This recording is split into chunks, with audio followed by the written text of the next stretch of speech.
mu family nga gwe mukulu batobo bonna ngo balaba oli afunye degree onafumbiddwa gwe mukulu oli awonywa bunyumwenge nanjaga kibaje oli okugamba naye muto wange oli waba yevuga oli akola ki nze yali abakulira nna obo ntegeera nti abazadde basobola okukola ebintu byonna babikola naye gwe gwali mweyembeera bw'otaatule n'ogamba naye I don't deserve this. You're speaking to a grown up person but ebiseera ebisinga eno gye tutandikira abazadde nga tuli bato babikola bane n'abazadde batubuuliridde oba akutuuzizza oba akuvumye buvumi wala abazadde nga yabulira avuma nahamba gwenja kubanze ennyumba siya n'akumula n'okumula nga akola ki gwe nobya ne fiyo naye nga bakikoze naye ffe be babitaddemu tutuka time ne tubivaako kuba kati essaazi zino zibyendiko si byamama yabiŋŋamba anyway Simba Automotive Uganda ebyo tebatulese mu kamyuka n'akaatwekye ate nga tumalako olunaku olwaleero olwokuna eddakiika ziri 14 ezibula okuba tutuuka ku ssaawa 3 ez'amakya g'olunaku olwaleero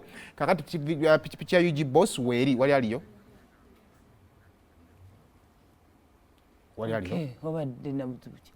tugenda kufuna ku masimu abantu batubuulire enteekateeka zaabwe za Christmas kyekiriwo mugenda mu kyalo emmotoka mwazikoze service nga bwe twagambye naye olunaku olwaleero waliwo abannu balina okusaba bagamba as we come to the end of the year we are coming together as pro-democracy forces in Uganda to pray for our nation.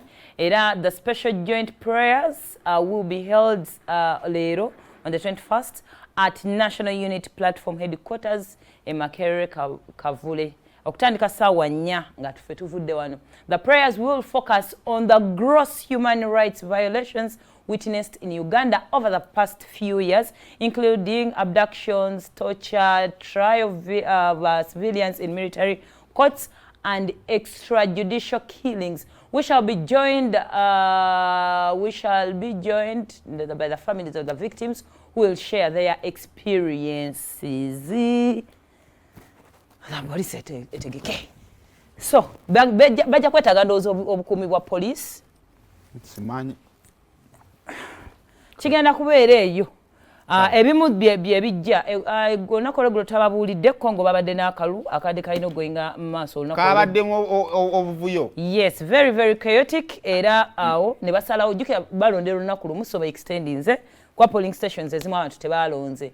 Anko Tishekedi. So opposition yo egamba bakaddemu konna kaddibwemu. Okay.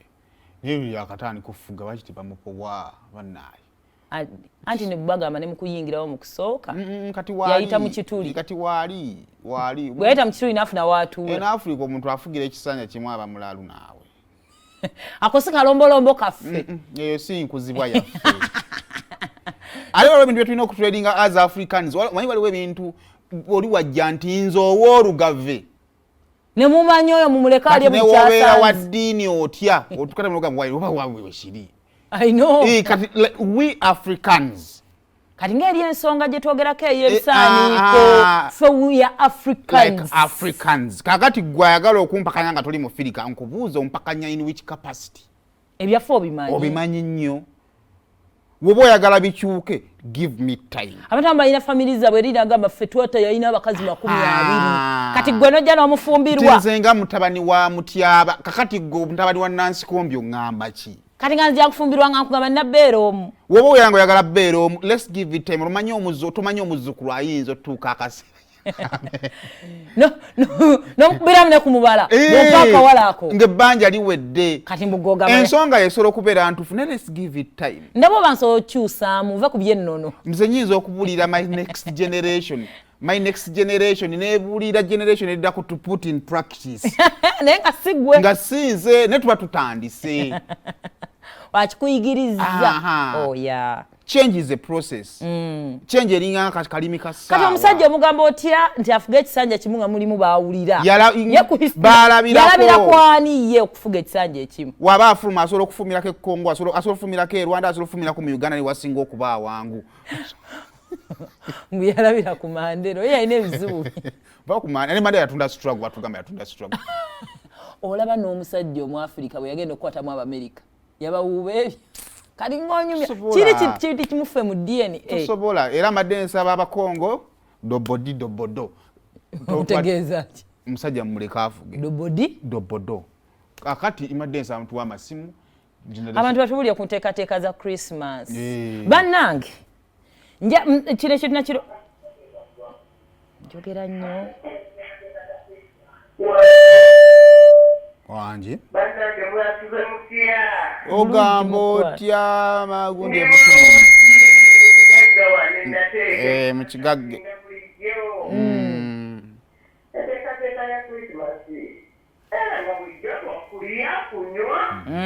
kukeesa budde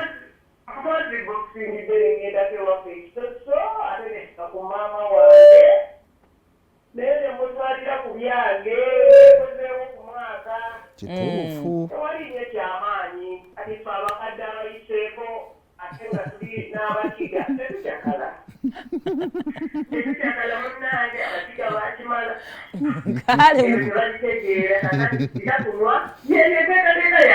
Christmas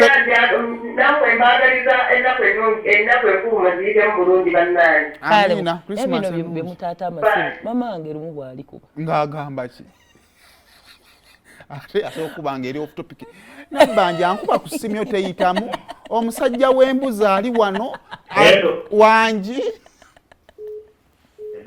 wangi sebo asa program z'amasimu akakube kweno bamumpe kale sebo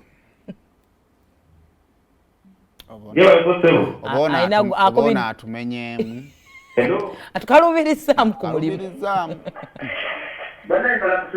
kale sebo ogamba ote promota tamale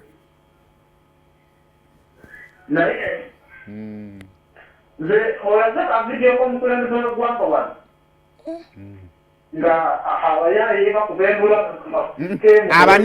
abaniga ekyetuza okwebuuza lwaki omugundi ono omubi gwe bazirise lwaki tebasosenga nakolayo kyabadde mubaka temuleetaga ntuntuga mu mwago abadde mubaka oba x minutes akola eki mbu munnayuganda munna otamuza emirimu gy'eggwanga nga bwe batwalayo muze bwayimukirawo n'ayogera amazima wangi wangi wangi nyabo wasuze bulungi otaddeko tv kati